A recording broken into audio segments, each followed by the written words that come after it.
15 अगस्त 1947 जहां एक तरफ देश में आज़ादी का जश्न मनाया जा रहा था तो वहीं दूसरी ओर हैदराबाद में कत्लेआम हो रहा था। रज़ाकार्स का मुखिया कासिम रिजवी अपने भड़काऊ भाषणों से भारत के खिलाफ आग उगल रहा था और उसके रज़ाकार खुलेआम हिंदुओं को मार रहे थे। पूरा हैदराबाद हिंसा और नफरत की आग में जल रहा था। सिर्फ हैदराबाद ही नहीं, हैदराबाद से सटे हुए भारत के अन्य इलाकों में भी रज़ाकारों ने आतंक मचा रखा था। हैदराबाद से गुजरने वाली हर ट्रेन को रोककर पैसेंजर्स को लूटा जा रहा था, महिलाओं के साथ अत्याचार किया जा रहा था और लोगों को बेरहमी से मारा जा रहा था। हैदराबाद की अफरा तफरी बस यही तक सीमित नहीं थी।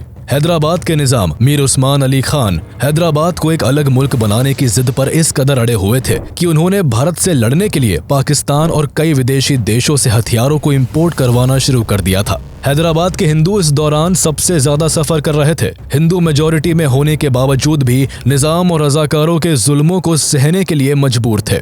वहीं भारत सरकार हैदराबाद को शांतिपूर्ण तरीके से भारत में जोड़ने के कई प्रयास कर चुकी थी, लेकिन सभी प्रयास नाकाम ही रहे थे। निजाम उस्मान अली खान बातों से मानने वाले नहीं थे, इसलिए उनकी हरकतों और हैदराबाद की बिगड़ती सिचुएशन को देखते हुए सरदार वल्लभ भाई पटेल ने ऑपरेशन पोलो को लॉन्च कर केवल 5 दिनों के अंदर ही हैदराबाद को भारत में शामिल कर लिया। अगर सरदार पटेल सही समय पर हैदराबाद के ऊपर कोई मिलिट्री एक्शन नहीं लेते तो आज भारत के बीचों बीच एक और पाकिस्तान होता, जिसे संभालना बेहद कठिन होता। लेकिन सिचुएशन को समझते हुए सरदार पटेल ने ऐसा होने नहीं दिया, जिस कारण आज भी हैदराबाद भारत का एक अहम हिस्सा है। लेकिन यहाँ सवाल खड़े होते हैं कि क्यों निजाम उस्मान अली खान हैदराबाद को भारत से ना जोड़कर अलग देश बनाना चाहते थे, और आखिर कैसे ऑपरेशन पोलो के जरिए हैदराबाद को भारत में शामिल किया गया। आइए समझते हैं। लगभग 200 सालों तक भारत को लूटने के बाद अंग्रेज तो भारत छोड़कर चले गए, लेकिन जाते जाते भारत को टुकड़ों में बांट गए। ब्रिटिशर्स ने माउंटबेटन प्लान और रैडक्लिफ लाइन के जरिए भारत को हिंदू एंड मुस्लिम मेजॉरिटी के आधार पर 2 हिस्सों में बांट दिया। लेकिन बात यहीं पर खत्म नहीं हुई, बल्कि ब्रिटिशर्स ने भारत की प्रिंसली स्टेट्स को भी अलग देश बने रहने का ऑप्शन दे दिया था। यानी प्रिंसली स्टेट्स चाहती तो वो अपना एक अलग देश खड़ा कर सकती थी। ऐसे ऑप्शन को देखकर जम्मू एंड कश्मीर और जूनागढ़ के राजाओं के साथ साथ हैदराबाद के निजाम उस्मान अली खान की नीयत भी फिसल गई और वो हैदराबाद को अलग मुल्क बनाने की मांग पर डट गए। हैदराबाद को अलग देश बनाने की जिद का कारण कुछ और नहीं बल्कि निजाम की बेशुमार दौलत ही थी। निजाम उस्मान अली इस कदर धनवान थे कि उनकी रईसी के चर्चे अमेरिका की टाइम्स मैगजीन तक में शुमार थे। निजाम उस्मान अली एक समय पर भारत ही नहीं बल्कि पूरी दुनिया के सबसे अमीर शख्स थे। उनके पास अपनी खुद की सेना, खुद का रेलवे नेटवर्क, यहाँ तक कि उस्मानिया सिक्का के नाम से खुद की अलग करेंसी भी थी, जिसकी वैल्यू ब्रिटिश पाउंड से भी ज्यादा थी। इसी दौलत के सहारे निजाम और उनकी पुरानी पीढ़ियां अंग्रेजों को खुश करती आई थी और इसी कारण ब्रिटेन की उन पर हमेशा से मेहरबानी भी रही थी। निजाम उस्मान अली को इसी दौलत और रईसी का घमंड था। उन्हें लगता था कि वो अभी भी दौलत के बलबूते जो चाहे वो कर सकते हैं। दौलत और सत्ता के नशे में निजाम उस्मान अली इस कदर चूर थे कि उन्हें जनता की पुकार भी नहीं सुनाई दे रही थी। हैदराबाद की जनता सिर्फ निजाम के गुरूर और मनमानी की शिकार नहीं थी, बल्कि उन पर सबसे ज्यादा जुल्म ढाने का काम निजाम के रजाकार कर रहे थे। रजाकार वो फौज थी जिसका मकसद 80% से ज्यादा हिंदू मेजॉरिटी वाले हैदराबाद में जोर जबरदस्ती से निजाम के सिंहासन को कायम रखना था। आजादी के समय इसकी कमान कासिम रिजवी के हाथ में थी, जो मजलिस ए इत्तेहादुल मुस्लिमीन पार्टी का प्रेसिडेंट भी था। एक तरफ जहां भारत आजाद हो रहा था और हमारे लीडर्स भारत को जोड़ने की हर कोशिश कर रहे थे, तो वहीं दूसरी ओर निजाम उस्मान अली और कासिम रिजवी हैदराबाद को पाकिस्तान की तरह एक सेपरेट इस्लामिक कंट्री बनाने का ख्वाब पाल बैठे थे। उनका मकसद हैदराबाद को एक अलग मुल्क बनाकर वहां पाकिस्तान की तरह इस्लामिक सुप्रीमेसी कायम करना था। वो अपनी राजगद्दी को बरकरार रखने के लिए लाखों लोगों की लाशों से भी गुजरने को तैयार थे, लेकिन उनके इस मंसूबे को भारत पूरा नहीं होने देना चाहता था। भारत किसी भी तरह हैदराबाद को खुद में जोड़ना चाहता था, जिसके कई कारण थे। पहला, हैदराबाद भारत के बीचों बीच था, जिस वजह से हैदराबाद का एक सेपरेट कंट्री होना भारत के लिए हमेशा एक खतरा बना रहता। इसलिए ज्योग्राफिकली हैदराबाद को एक अलग मुल्क नहीं बनने दिया जा सकता था। इसी वजह से सरदार पटेल ने हैदराबाद को भारत के पेट में कैंसर का नाम भी दिया था। हैदराबाद का भारत में ही रहकर अपना अलग देश बनाना भारत के लिए बड़ी परेशानी बन सकता था। वहीं दूसरी ओर यहाँ की 80% से ज्यादा आबादी हिंदू थी, जो हैदराबाद को अलग देश बनाने के सख्त खिलाफ थी और भारत से जुड़ने की इच्छा रखती थी। उनको डर था कि अगर हैदराबाद भारत का हिस्सा ना बनकर एक अलग मुल्क बन गया तो उन पर हमेशा के लिए जुल्म होता रहेगा। निजाम और रजाकार इसी तरह उनका एक्सप्लॉयटेशन करते रहेंगे। इसलिए मेजॉरिटी पॉपुलेशन के बेस पर भी हैदराबाद का भारत में विलय होना जरूरी था। इन सब के अलावा हैदराबाद उस समय पॉपुलेशन के हिसाब से सबसे बड़ा और एरिया के हिसाब से सेकेंड लार्जेस्ट प्रिंसली स्टेट था, जिसमें आज के तेलंगाना के अलावा कर्नाटका और महाराष्ट्र के कुछ जिले भी शामिल थे। इस कारण भी भारत के लिए हैदराबाद को खुद से जोड़ना काफी इंपॉर्टेंट था।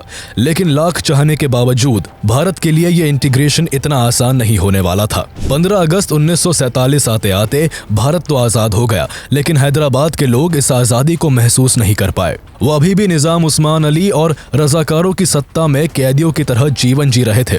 उनके अंदर अभी भी भारत से जुड़ने की उम्मीद तो थी, लेकिन रजाकार के गुंडों का खौफ भी था। भारत सरकार बातचीत के जरिए निजाम उस्मान अली को मनाने की बहुत कोशिशें कर चुकी थी, लेकिन निजाम भारत से जुड़ने के लिए तैयार नहीं थे। जिसके बाद निजाम उस्मान अली ने 15 अगस्त को भारत की आजादी के दिन ही हैदराबाद को स्वतंत्र देश घोषित कर दिया था। इसलिए अगर 15 अगस्त 1947 के न्यूज़पेपर्स में पब्लिश हुए इंडियन मैप को आप देखेंगे तो उसमें हैदराबाद को भारत का हिस्सा नहीं दिखाया गया था।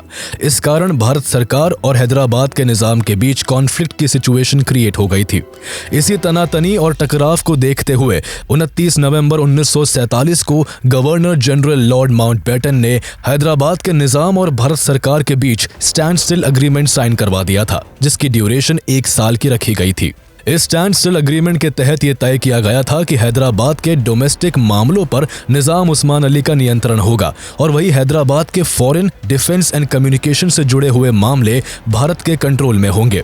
लेकिन इस पर भी एतराज जताते हुए उस्मान अली ने यह शर्त रखी थी कि भारतीय सेना हैदराबाद में नहीं घुसेगी और हैदराबाद की सुरक्षा को वो खुद संभालेंगे। भारत को मजबूरन इस शर्त को भी मानना पड़ा और उम्मीद की गई कि कम से कम अब तो निजाम उस्मान अली भारत के साथ कदम से कदम मिला कर चलेंगे। लेकिन इसके ऑपोजिट निजाम उस्मान अली के दिमाग में कुछ और ही चल रहा था। वो स्टैंड स्टिल एग्रीमेंट की आड़ में किसी और ही कारनामे को अंजाम देने की फिराक में थे, जिसका खुलासा होने में अभी कुछ और वक्त बाकी था। हालांकि इस पूरे स्टैंड स्टिल एग्रीमेंट और निजाम की जिद के सामने सरदार पटेल शांत थे और वो सही वक्त आने का इंतजार कर रहे थे। पटेल दिमाग से खेलने वाले इंसान थे। वो जानते थे कि जल्दबाजी में लिया गया कदम गलत साबित हो सकता था, इसलिए अभी वो चुपचाप बस निजाम की हरकतों को ऑब्जर्व कर रहे थे। स्टैंड स्टिल एग्रीमेंट होने के बाद भी हैदराबाद की हलचल थमने का नाम नहीं ले रही थी। रजाकारों के अत्याचारों ने भयंकर रूप ले लिया था। कासिम रजवी हैदराबाद में जगह जगह सांप्रदायिक सभाओं के जरिए नफरत और हिंसा को चरम पर ले जा रहा था। ग्रामीण इलाके हो या शहरी इलाके, सड़कें हो या रेलवे स्टेशन, हर जगह कासिम रिजवी और उसके रजाकारों के द्वारा नरसंहार हो रहा था। उसने ये मान लिया था कि भारत कभी हैदराबाद को नहीं पा सकेगा और निजाम का राज हमेशा कायम रहेगा। एक तरफ रजाकार तो दूसरी ओर कम्युनिस्ट का तेलंगाना रेबेलियन नाम का एक गुट भी सक्रिय हो गया था, जो निजाम और रजाकारों के खिलाफ तो था, लेकिन उनका भी तरीका वायलेंट था। इसलिए रजाकारों के साथ साथ कम्युनिस्ट का ये गुट भी भारत के लिए एक कंसर्न बन गया था, जिस कारण हैदराबाद की जनता को लेकर भारत सरकार काफी चिंतित थी। पर अफसोस इस बात का था कि हैदराबाद और वहां के लोगों की परेशानी को दूर करने के लिए भारत कोई ठोस कदम नहीं उठा पा रहा था। दरअसल प्रधानमंत्री जवाहरलाल नेहरू और governor general Lord Mountbatten Hyderabad की प्रॉब्लम को पीसफुली सॉल्व करना चाहते थे। वो बातचीत के जरिए हैदराबाद की समस्या का समाधान निकालना चाहते थे। लेकिन हैरानी की बात यह थी कि भारत का यह नर्म रुख तब भी कायम था जब निजाम भारत में शामिल होने के प्रस्ताव को कई बार ठुकरा चुके थे। यहाँ तक कि लॉर्ड माउंटबेटन ने निजाम उस्मान अली से हैदराबाद में वोटिंग कराने की बात भी कही थी, जिससे पब्लिक ओपिनियन के बेस पर कोई फैसला हो सके। लेकिन निजाम इस बात के लिए भी तैयार नहीं थे। उन्हें मालूम था कि अगर वोटिंग होगी तो हैदराबाद के लोग भारत से जुड़ने के लिए ही वोट करेंगे और हैदराबाद उनके हाथ से निकल जाएगा। इसलिए सत्ता की भूख में निजाम भारत से जुड़ने के हर ऑफर को ठुकराकर हैदराबाद को अलग मुल्क बनाने की जिद से पीछे नहीं हट रहे थे। एक तरफ निजाम उस्मान अली का अड़ियलपन और दूसरी ओर जवाहरलाल नेहरू की सॉफ्ट अप्रोच। सरदार वल्लभ भाई पटेल इन दोनों ही चीजों से तंग आ चुके थे। वो हैदराबाद की प्रॉब्लम पर जवाहरलाल नेहरू की नॉन वायलेंस की पॉलिसी से एग्री नहीं करते थे। निजाम उस्मान अली का रवैया और रजाकारों के अत्याचारों को देखकर पटेल मन बना चुके थे कि हैदराबाद का मसला बातों से हल नहीं होगा, बल्कि इसके लिए कोई ठोस कदम उठाना होगा। बहुत सोचने समझने के बाद जब हैदराबाद का मामला पटेल के सहन से बाहर हो गया तो उन्होंने जनरल KM करियप्पा के साथ एक छोटी सी मीटिंग की। इस मीटिंग में पटेल ने साफ तौर पर करियप्पा से पूछा कि अगर पाकिस्तान हैदराबाद की मदद के लिए आगे आता है तो क्या इंडियन आर्मी बिना किसी मदद के पाकिस्तान और हैदराबाद का सामना कर पाएगी। KM करियप्पा ने इस सवाल के जवाब में केवल एक शब्द कहा, हाँ। यानी अब ये क्लियर हो गया था कि सरदार पटेल हैदराबाद के मुद्दे को और नहीं खींचना चाहते थे। पटेल को इस बात का भी अंदाजा था कि निजाम उस्मान अली पाकिस्तान और जिन्ना से लगातार संपर्क में है, इसलिए सिर्फ बातचीत करने और सॉफ्ट अप्रोच बरतने से देर हो सकती थी और भारत हैदराबाद को खो सकता था। उनका मानना था कि हैदराबाद का इंडिपेंडेंट रहना भारत के लिए घातक साबित होगा और भारत की सुरक्षा खतरे में पड़ जाएगी। इसी वजह से उन्होंने हैदराबाद को भारत से जोड़ने की कोशिश भी की, लेकिन प्लान एग्जीक्यूट होने के लास्ट मिनट्स पर जवाहरलाल नेहरू और लॉर्ड माउंटबेटन की तरफ से कोई ना कोई हस्तक्षेप हो जाता और कार्यवाही रोक दी जाती। भारत द्वारा कोई स्ट्रॉन्ग एक्शन न ले पाने की वजह से निजाम उस्मान अली और कासिम रिजवी के नापाक इरादों को हौसला मिलता जा रहा था। वो बिना किसी खौफ के अपने कारनामों को अंजाम देने में लगे हुए थे। एक तरफ कासिम रिजवी और उसके रजाकार लोगों पर बुरी तरह जुल्म ढा रहे थे, तो वहीं दूसरी ओर हैदराबाद की सुरक्षा की जिम्मेदारी लेने वाले निजाम जनता को नफरत और हिंसा की आग में जलता छोड़कर किसी और ही काम में लगे हुए थे। दरअसल उनकी मंशा पाकिस्तान, यूरोप और अमेरिका समेत अन्य देशों से मदद लेकर भारत के खिलाफ लड़ने की थी और निजाम इसी मंसूबे को पूरा करने में लगे हुए थे। सबसे पहले उन्होंने ब्रिटिश गवर्नमेंट से हैदराबाद को इंडिपेंडेंट कंट्री के तौर पर कॉमनवेल्थ की सदस्यता देने की रिक्वेस्ट की, लेकिन निजाम की इस मांग को ठुकरा दिया गया। इस वजह से जब निजाम ने देखा कि सीधे तरीके से उनके मंसूबे पूरे नहीं होंगे तो उन्होंने भारत से जंग लड़ने की तैयारी शुरू कर दी। निजाम ने भारत के खिलाफ लड़ने के लिए हैदराबाद स्टेट फोर्स में अनऑफिशियल सैनिकों की तादाद को बढ़ाना शुरू कर दिया। साथ ही निजाम ने पाकिस्तान की मदद लेकर फ्रांस से वेपन्स मंगवाने की कोशिशें तेज कर दी। फ्रांस से कहा गया कि इन्हें 6 लाख राइफल्स एंड रिवॉल्वर्स के साथ साथ 3 लाख मशीन गन्स चाहिए और अगर फ्रांस इन वेपन्स को प्रोवाइड नहीं कर सकता तो वो इन हथियारों की खरीदारी यूरोप के अन्य देश जैसे स्वीडन, बेल्जियम या नीदरलैंड से कर लेंगे। इस बात की खबर जब भारत सरकार को लगी तो भारत ने ब्रिटिश गवर्नमेंट की हेल्प से यूरोपियन कंट्रीज को हथियारों की सप्लाई न करने के लिए मना लिया और इस तरह निजाम की इस कोशिश पर पानी फिर गया। यूरोप से मायूसी मिलने के बाद निजाम ने पाकिस्तान का रुख किया। दरअसल हैदराबाद को अलग देश बनाने का निजाम का जो ख्वाब था उसके पीछे सबसे बड़ा हाथ पाकिस्तान का ही था। पाकिस्तान ने निजाम को ये झूठी उम्मीद दे रखी थी कि अगर भारत और हैदराबाद में कभी जंग हुई तो दुनिया की सभी इस्लामिक कंट्रीज जंग में हैदराबाद का साथ देंगी। निजाम इन्हीं सब बातों में आकर पाकिस्तान को 20 करोड़ रुपए लोन के रूप में देने को तैयार हो गए थे। इसी लोन के लालच में आकर निजाम की उम्मीदों को बढ़ाने के लिए पाकिस्तान ने हैदराबाद में हथियारों की सप्लाई भी शुरू कर दी थी, जिन्हें वक्त पड़ने पर भारत के खिलाफ इस्तेमाल किया जा सके। पाकिस्तान से हैदराबाद में हथियारों को लाने का काम सिडनी कॉटन ने किया था। सिडनी कॉटन न सिर्फ एक पायलट था बल्कि वो एक बड़ा आर्म्स डीलर भी था। इसी वजह से हथियारों की सप्लाई के लिए निजाम ने सिडनी कॉटन को लाखों पाउंड्स की फीस भी दी थी। सिडनी कॉटन अपने 30 लोगों के क्रू की मदद लेकर कराची से प्लेन में हथियार भरकर गोवा से होकर हैदराबाद के चार मीनार, बिदार और वरंगल जैसे इलाकों में हथियारों की सप्लाई करने लगा था। निजाम की ये नापाक साजिश भारत की नजरों से नहीं बच सकी। भारत को निजाम के इन कारनामों का पता चलने लग गया था। ये सब होता देख वल्लभ भाई पटेल के सब्र का बांध अब टूटता जा रहा था। अब वो हैदराबाद को लेकर कोई ढील नहीं देना चाहते थे। उनका मानना था कि कोई स्ट्रॉन्ग एक्शन ना लेने की वजह से बाय चांस हैदराबाद अगर भारत से अलग हो गया तो आने वाली भारत की पीढ़ियां इसके लिए उन्हें जिम्मेदार मानेंगी। भारत के लोग हमेशा इस प्रॉब्लम से सफर करते रहेंगे और जनता उन्हें कभी माफ नहीं कर सकेगी। अब इसी दौरान 21 जून 1948 को लॉर्ड माउंटबेटन भारत से चले जाते हैं और 11 सितंबर 1948 को मोहम्मद अली जिन्ना की मृत्यु हो जाती है, जिस कारण पाकिस्तान शोक में डूब जाता है और इस वजह से अभी पाकिस्तान हैदराबाद के मामले में कोई खास इंटरफेयर करने की स्थिति में नहीं था। सरदार पटेल को हैदराबाद के लिए एक्शन लेने का यही टाइम बेस्ट लगा और उन्होंने जिन्ना की मौत के केवल 2 दिन बाद यानी 13 सितंबर 1948 को ऑपरेशन पोलो लॉन्च कर इंडियन आर्मी को हैदराबाद में उतार दिया। सुबह के 4 बजे तक इंडियन आर्मी चारों तरफ से हैदराबाद के अंदर घुस गई थी।